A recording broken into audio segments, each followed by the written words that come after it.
Notre but, c'est de faire de telle sorte que les organes soient fonctionnels.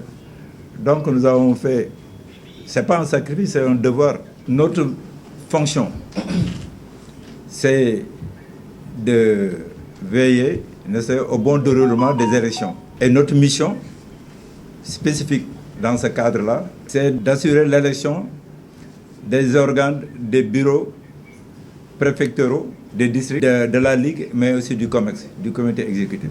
Nous avons aussi les candidatures, mais vous savez, le COMEX, c'est un autre champ de travail, d'investigation, de recherche, de validation. Nous avons, en gros, vous dire que nous avons reçu des candidats, c'est des candidatures à la candidature. C'est-à-dire que c'est des candidats qui ne sont pas encore confirmés. Nous, pour le commerce, ce n'est pas seulement le jour des élections. Il y a un travail encore qu'il faut faire de validation de ces candidats. Donc, c'est toujours un abus de langage, mais on ne va pas rentrer dans les détails de dire qu'il y a tel candidat.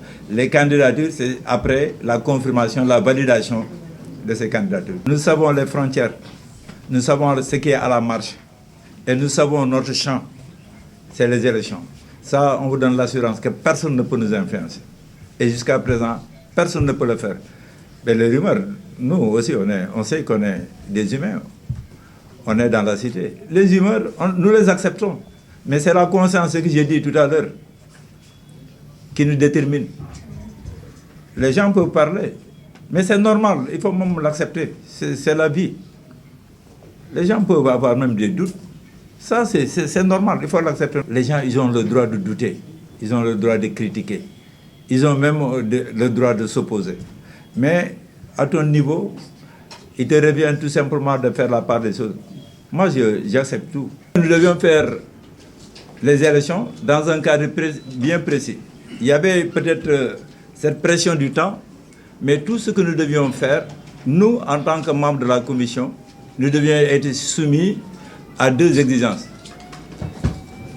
L'exigence de la moralité, c'est-à-dire être soumis à notre seule conscience, rien qu'à notre conscience, et à l'autorité de la loi et des règlements.